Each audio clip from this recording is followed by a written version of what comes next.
Om Namo Bhagavate Vasudevaya. Om Namo Bhagavate Vasudevaya.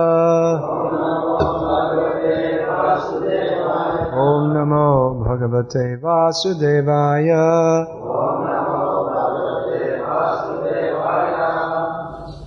Okay, Srimad Bhagavatam, Canto 5, Chapter 1, Text 4, Translation and Commentary by His Divine Grace, Srila A.C. Bhaktivedanta Swami Prabhupada, Founder Acharya of ISKCON.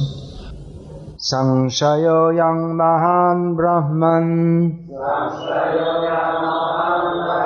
Daragara sutadishu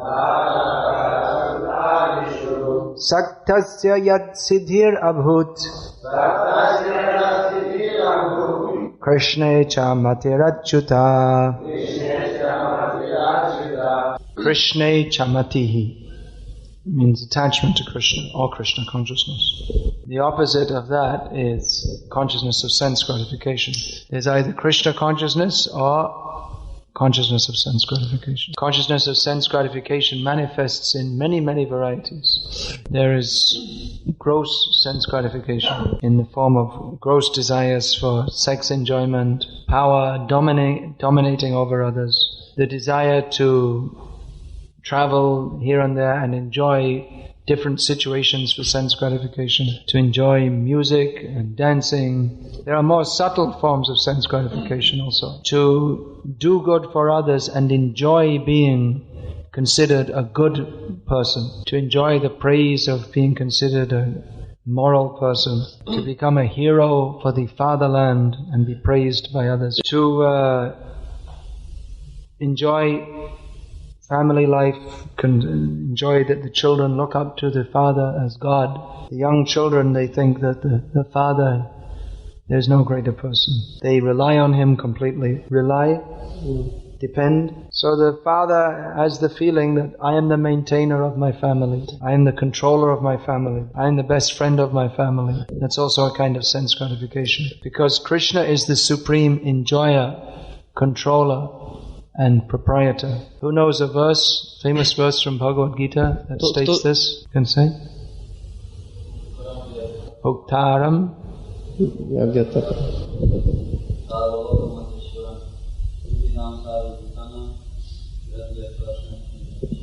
And this verse states that Krishna is the supreme enjoyer,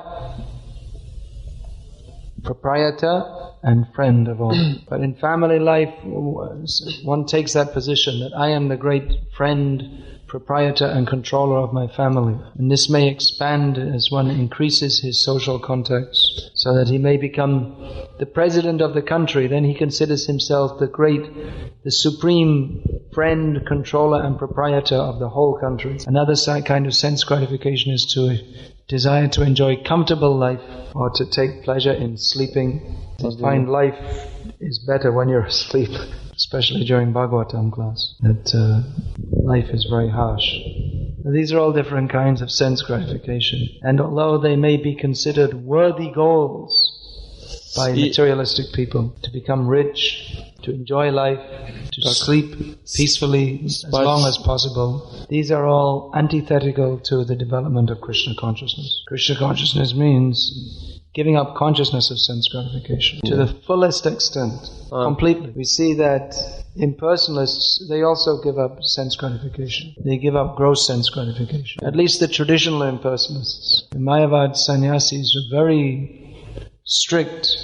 Modern day impersonalists, they're the gross sense gratifiers in many cases. But even if a Mayavadi is very strict in avoiding gross sense gratification, he actually is indulging in the highest or the most complete form of sense gratification by imagining himself to be the supreme, that is the greatest sense gratification. So all these forms of sense gratification, they spring from enviousness of Krishna. Krishna bahya mokhoya bhogavancha kare. This is the psychological development. When a person becomes envious of Krishna, then he desires sense gratification. Nikatasta mayatare japatiyadari. But Maya is just waiting to catch him, and that's what she does. So it seems to the conditioned soul that sense gratification is desirable. But actually the result is always inauspicious. By the laws of nature, the more you engage in sense gratification, the more you suffer. Even on the physical platform. If you spend your youth so-called enjoying life, then you suffer more in later life. Now they've made a big business out of sports. Football, tennis, different sports, golf. So if someone becomes expert in kicking a ball, he can very quickly become very rich. But due to over-straining of the body, in later life he'll suffer so much pain. Or if someone takes intoxication, indulges in sex and all these things, then he'll get so many diseases in later life. Apart from that, you have to suffer the reactions of sinful activities. Because illicit sex, intoxication, gambling, and meat eating, which are forms of gross sense gratification, they're also grossly sinful, and they generate severe sinful reactions. But actually any activity conceived of without Krishna consciousness, without an attitude of service to Krishna, generates sinful reactions. Even so-called pious activities also generate sinful reactions. Because piety in the material world, without a consciousness of Krishna, it's actually also sinful. By performing pious activities, one can get the result of, for instance, going to the heavenly planets. That is considered by foolish people to be a reward for performing pious activities. But actually it's simply another form of punishment. Because without remembering Krishna, we have to suffer in this material world. Gross sinful activities generate gross reactions. Punishments in hell are described at the end of this canto. And in the heavenly planets, you enjoy the nice situation with the nice weather and the nice breeze and the nice apsaras, and it's all fun. So it seems to be a situation for enjoyment. But actually in the heavenly planets also no one's happy. They're also suffering. Apart from the constant anxiety, which is the symptom of being in material consciousness. Everyone is in anxiety. Even in the heavenly planets, the anxiety of future death is there.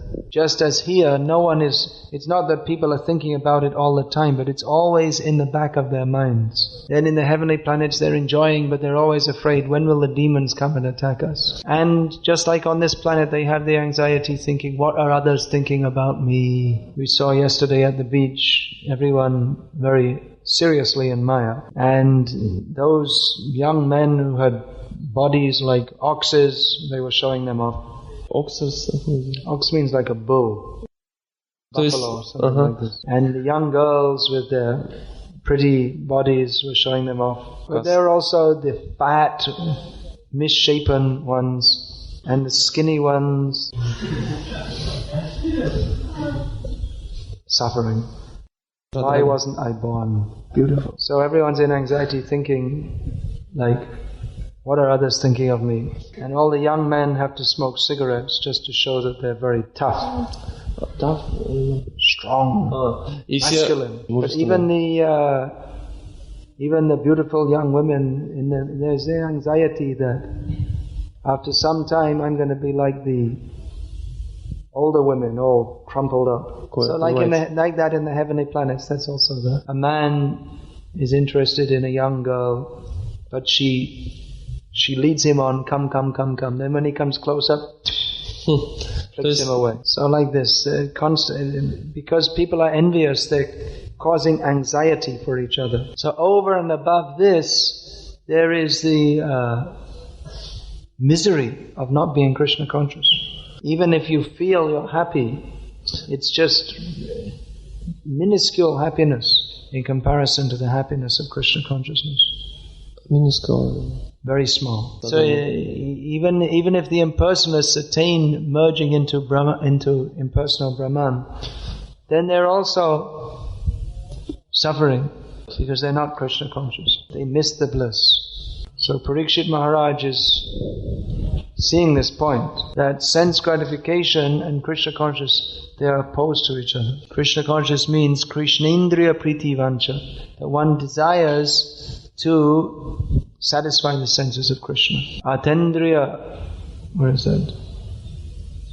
Atendriya priti icha tare bale kam, Krishnendriya priti vancha dhare premana. That's the difference. That one who desires to satisfy his own sense, the desire to satisfy his own senses, that is called kam or lust. And the desire to satisfy Krishna's senses is called prem or love of God. So the two things, they may appear to be similar, but they're not. Just like we were saying to the people yesterday, do you like to dance? Do you like to sing? You can sing like this, chant Hare Krishna, because they're interested in sense gratification. So if you tell them you like to dance, yes. You like to sing, yes. Although most people can't think of dancing and singing unless they've drunk a few vodkas.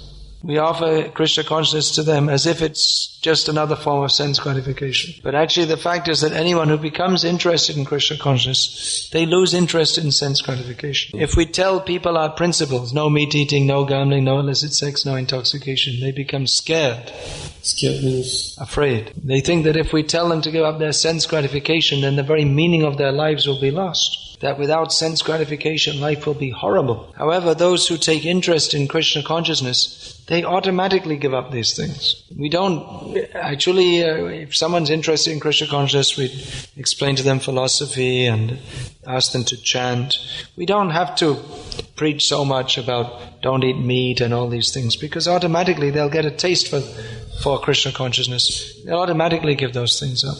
One who starts to take up Krishna consciousness, he automatically understands why these things are not good. He loses all taste for them. Of course, the desire for sense gratification may remain, at least at the subtle level. Therefore, devotees also have to be conscious to give up thoughts of sense gratification. Not only do devotees refrain from sense gratificatory activities, but we also have to train the mind to give up thoughts of sense gratification. That is not easy. Yogis, they go away to the Himalayas and perform severe austerities to try to give up all thoughts of sense gratification. But it becomes easy if we engage the mind in thoughts of Krishna consciousness. If we have many activities in Krishna consciousness, that absorbs our mind on the transcendental platform. So it is good to be active in Krishna consciousness. Do something for Krishna. See what you can do to preach Krishna consciousness. That is a very great meditation. That we can never come to the end of that meditation. Because there's unlimited work to do in preaching Krishna consciousness. There are millions of people all over the world who are not Krishna conscious. And what to speak of those who are not in the human species. It's Chaitanya Mahaprabhu's order that the devotees do something, perform activities to try to save them from their sense gratificatory consciousness. And what to speak of those out who are not Krishna conscious, even those who are taking to Krishna consciousness. There's so much preaching to do among the devotees, training them, convincing them.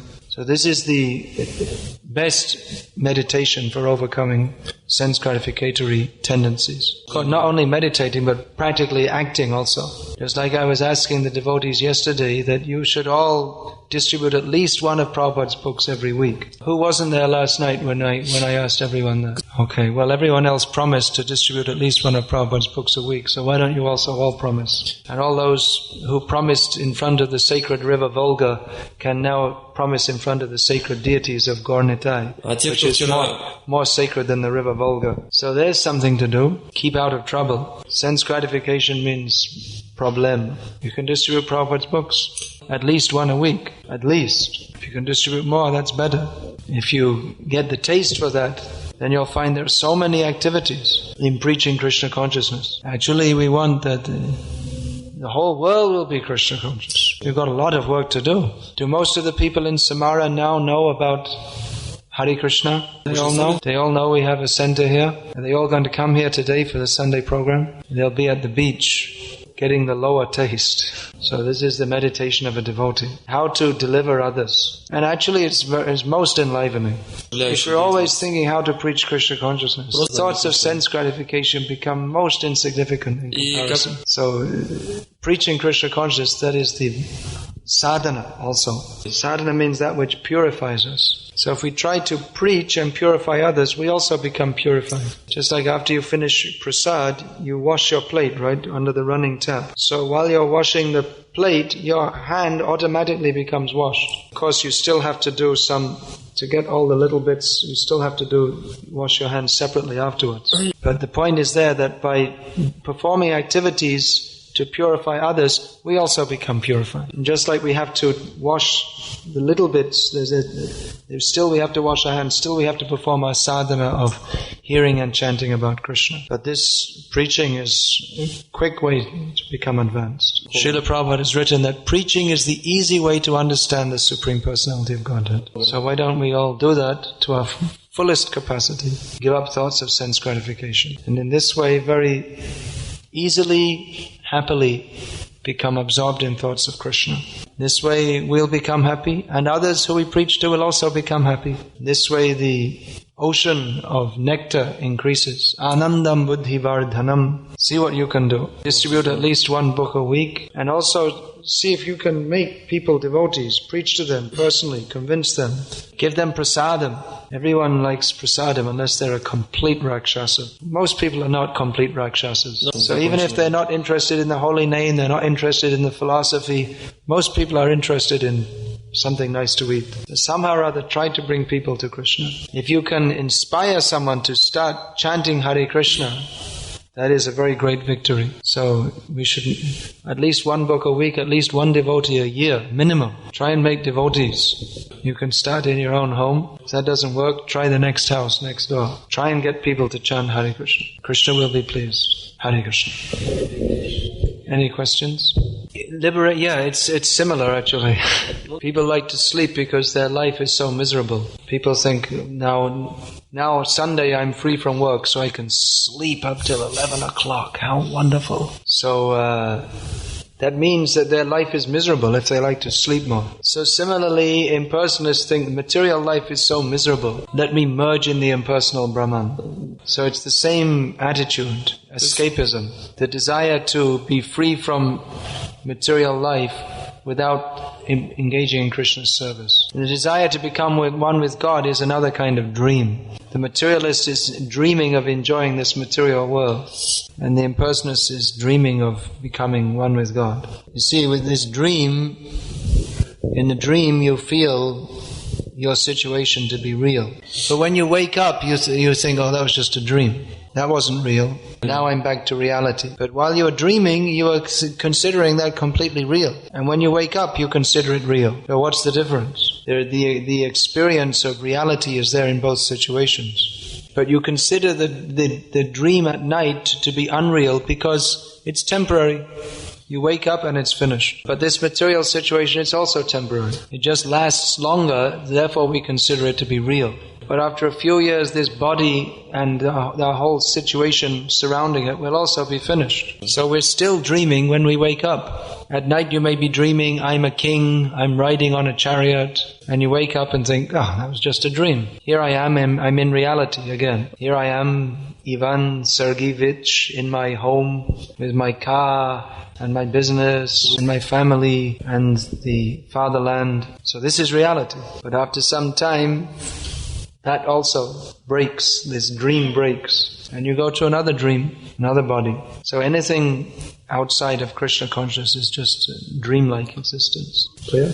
No, she just tried to explain that you told about meditation. I can't answer it, can I? All right, all right, any other question? If you can't understand it, is there any question? Is there a question? He says how to overcome this problems in preaching. As long as we're in the material world, there'll be problems. You overcome all problems by going back to the spiritual world. But actually problems in Krishna's service, that's also enjoyable. Because then we pray to Krishna more and we feel Krishna's protection. Otherwise there's always problems. It's either too hot or it's too cold. There's always something wrong with the body. Why make a big fuss? Why become so much disturbed by this problem and that problem? Just go on serving Krishna, that's all. Yeah. Alright, one at a time. It's very difficult in service to Krishna, spiritual world. way as here. They may be. There may be, yeah. There's social interaction. So sometimes there's disagreement among the devotees how to serve Krishna even in the spiritual world. But that is the source of increasing transcendental bliss. If everything was just all easy, then where would be the endeavor to serve Krishna? If we think there should be no problem, then where is the opportunity to show how much we endeavor to serve Krishna? If book distribution meant that we just take some books outside the gate, lie down and go to sleep, and people come by themselves, take the books and give the money, and then we wake up after 6 hours and there's all the money in a nice pile and all the books have gone, then where's our endeavor? He can ask another question afterwards. What's his question? They're deliberately against the idea of being Krishna conscious, then what can you do to help them? That is already stated in the purport today. One who has taken a vow to execute family duties has no chance to become Krishna conscious. This is because most Griha Vratas are guided by sense gratification and therefore gradually glide down to the darkest regions of material existence.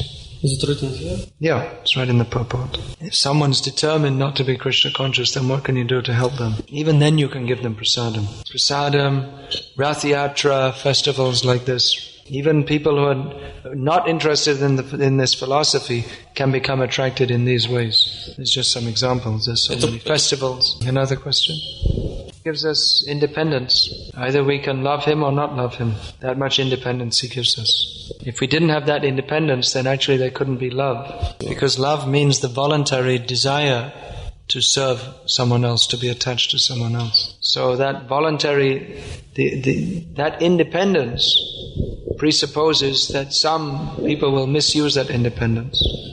Any other question?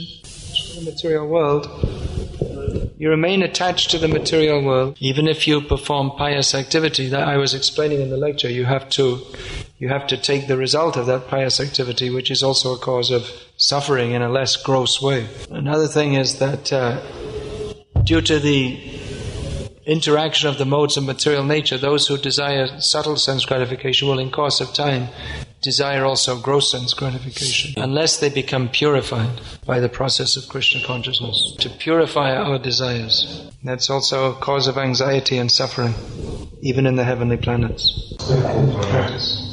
It's not considered very good etiquette to point your feet up. It may be our lack of conviction, it may be our lack of knowledge, or it may be just the obstinacy of the other people. Also, bad attitude of the other people. Or it may be a combination of these factors. How to become convinced? Well, why not be convinced? What's the problem? What are you not convinced about? There must be God. I mean, that's a basic point. Everything in the universe is not existing simply by chance. There must be some reason behind it all. So there must be God. If there's God, He must be revealing Himself to us also. So we see a pure devotee, Prabhupada, completely absorbed in love of God. It wasn't that Prabhupada was in some big hallucination. He was all the time talking about Krishna, but actually it was just a big hallucination. There is no Krishna. No, there is Krishna. Certainly there is Krishna. All these scriptures, all the great acharyas describe about Krishna. So why shouldn't we be convinced? It's just our sinful attachment to this material world that we're not convinced, that's all. That we have to purify by hearing and chanting about Krishna. You think they were just imagining? Or they're cheating us or something? It's like a millions of years conspiracy to cheat everybody. Maybe the American government's behind it all. Does it make any sense? Sangshayatma vinashyati. In Gita, Krishna says that those who are attached to being doubting, they are destroyed. You can doubt anything. Some people doubt that they even exist. Do I really exist? Are all these people here, is it really happening, or is it just some kind of big illusion? Of course, when they get hungry and it's time for them to eat, then they don't doubt about that. They eat. They suspend their philosophical doubting at that time and pack their belly with food. They temporarily stop it. They stop doubting. At that time, they stop doubting and they eat.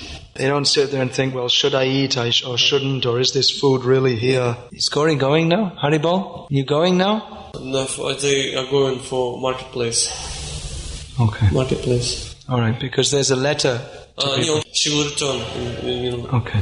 So Russia просто возвращается. When it's time for them to pass stool, they don't,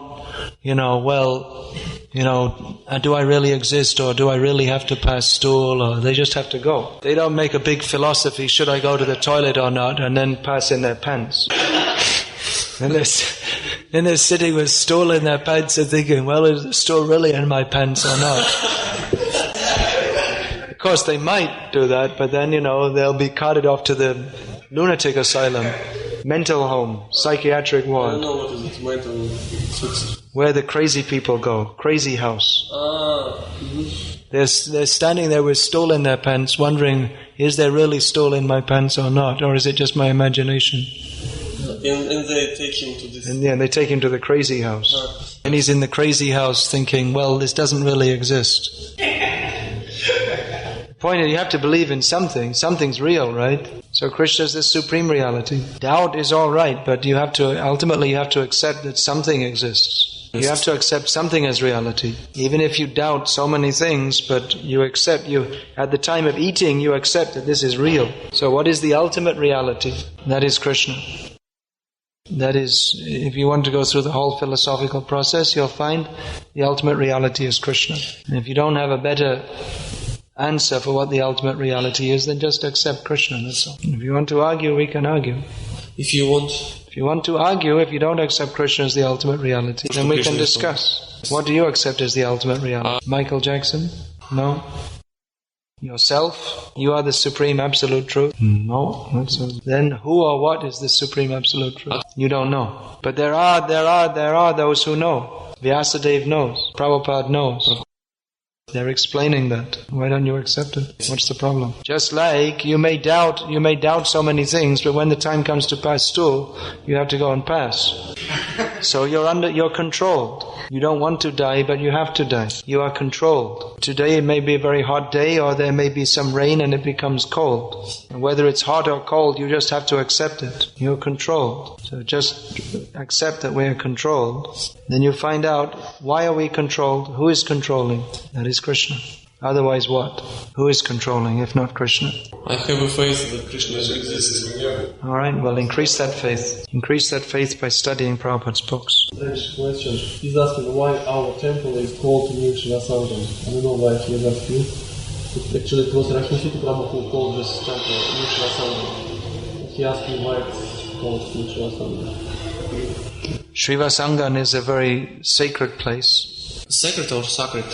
Sacred. Where Srivas Thakur, great devotee, was always serving Chaitanya Mahaprabhu and Nityananda Prabhu. Specifically where Lord Chaitanya had wonderful pastimes of dancing with Lord Nityananda and all his devotees. So here are Nitai Gauranata Raj. Gauranata Raj means Chaitanya Mahaprabhu, who is the king of all dancers. So the idea is to create the same atmosphere as was at Srivasangan, where all the